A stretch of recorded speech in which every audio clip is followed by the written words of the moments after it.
अदिति, सबसे ज्यादा अहम है स्ट्रैटेजी बनाना और दोनों पार्टियां किस तरीके से रणनीति बना रही है, क्योंकि ये सिर्फ ट्रेलर होगा जो विधानसभा चुनाव है, क्योंकि आगे का जो रण है वो फिक्स्ड है, वो 2024 का आम चुनाव।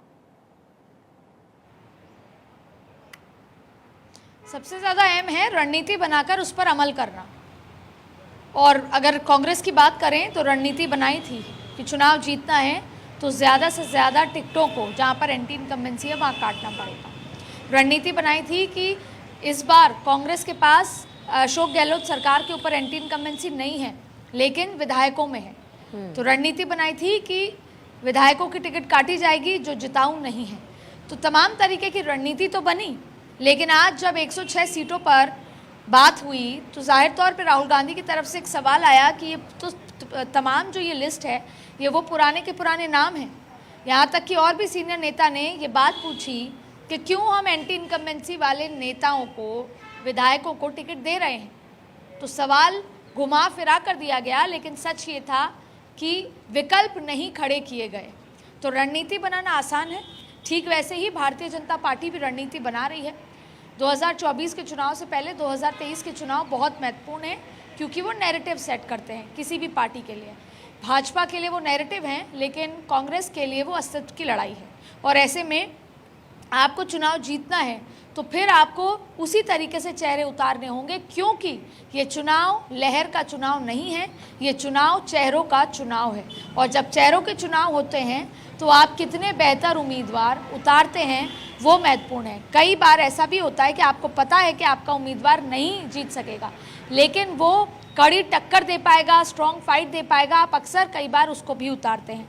लेकिन शायद कांग्रेस के पास ज़्यादा विकल्प ना होने के चलते, या संगठन, जब सत्ता होती है तो संगठन सबमिसिव हो जाता है, काम नहीं होता, और ऐसे में कई विकल्प नहीं मिले। इन शॉर्ट आज जब सीईसी की बैठक हुई तो 106 सीटों पर मोहर लग गई है। उनमें से कुछ सीटें आज या कल सुबह आ भी जाएंगी।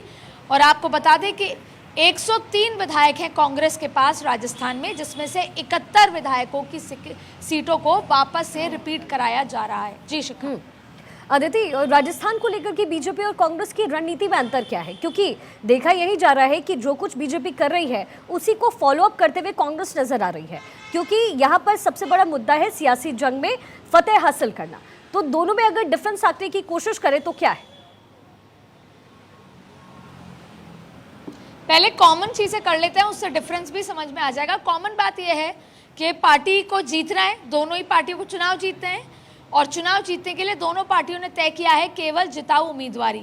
अमित शाह ये पहले भी कई बार कह चुके हैं कि जिताऊ उम्मीदवार को ही चुनाव लड़ाया जाए। और कांग्रेस ने भी, जब मल्लिकार्जुन खड़गे घर पे बैठक हुई थी, जब राहुल गांधी और तमाम लोग वहाँ पर थे, अशोक गहलोत और सचिन पायलट वहाँ पर थे, जब दोनों केसी वेणुगोपाल के साथ बाहर आए, तब एक ही बात निकल कर आई कि एकजुट होकर चुनाव लड़ना है और जिताऊ उम्मीदवारी के साथ। तो ये सारी कॉमन बातें हैं। भारतीय जनता पार्टी में भी एकजुटता पे सवाल है, कांग्रेस में भी एकजुटता एक बड़ी बात थी। ठीक उसी तरह दोनों को चुनाव जीतने हैं तो दोनों को जिताऊ उम्मीदवारी करनी है। अब डिफरेंस की बात ये समझ लेते हैं कि डिफरेंस ये है, एक तो किसी भी पार्टी के लिए किसी भी राज्य में ये सबसे डिफिकल्ट काम है कि वो सिटिंग एमएलए की टिकट काटे, क्योंकि शायद राजनीति अब उस तरीके से जनहित का काम नहीं रहा। अगर आपकी टिकट कटती है तो आप बगावती हो जाते हैं, आप पार्टी के बारे में नहीं, आप खुद के भविष्य के बारे में सोचते हैं, और फिर आप पार्टी को नुकसान पहुंचाते हैं। तो ऐसे में बीजेपी के साथ भी कल जब बीजेपी की कोर ग्रुप की बैठक हुई थी तो उसमें 69 जो सिटिंग एमएलए हैं बीजेपी के, उन पर चर्चा की गई, और उसमें से कई विधायकों को टिकट दी गई है ज़्यादातर, और कईयों की टिकट काटी है। तो टिकट काटना आसान नहीं है। पर आपने जो डिफरेंस की बात की, डिफरेंस ये है कि आला कमान, भारतीय जनता पार्टी का आला कमान ने बिना किसी से डिस्कस किए एमपीज को उतार दिया।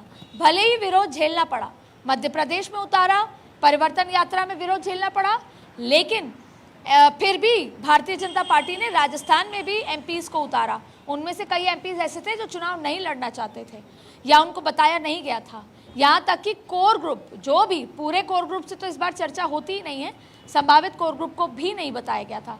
आगे भी कितने सांसदों को लड़ाएंगे, कोर ग्रुप पे चर्चा कल भी नहीं हुई।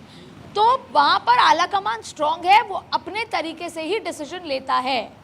लेकिन फर्क इस बात का है कि कांग्रेस की सरकार है कांग्रेस की सरकार में ये सर्वे में आ रहा है कि 105 सीटें वो जीत कर आ सकते हैं, जो इनका इंटरनल सर्वे है, लेकिन उसके लिए जिताऊ उम्मीदवार हो। लेकिन जिताऊ उम्मीदवार लड़ाने के लिए आपके पास विकल्पों की कमी है, और और सिर्फ बात अगर विकल्पों की करें तो उसकी वजह है, रणनीति में बदलाव इसलिए किया गया, वजह यह है कि मंडल स्तर पर, ब्लॉक स्तर पर, ब्लॉक अध्यक्ष, मंडल अध्यक्ष सभी विधायक के कहने पे लगा दिए जाते हैं, बना दिए जाते हैं। जब चुनाव होता है, चाहे पंचायत का हो, चाहे तमाम तरीके के चुनाव हो ज़मीन पर, तब भी विधायक की सलाह मशवरे के साथ होता है।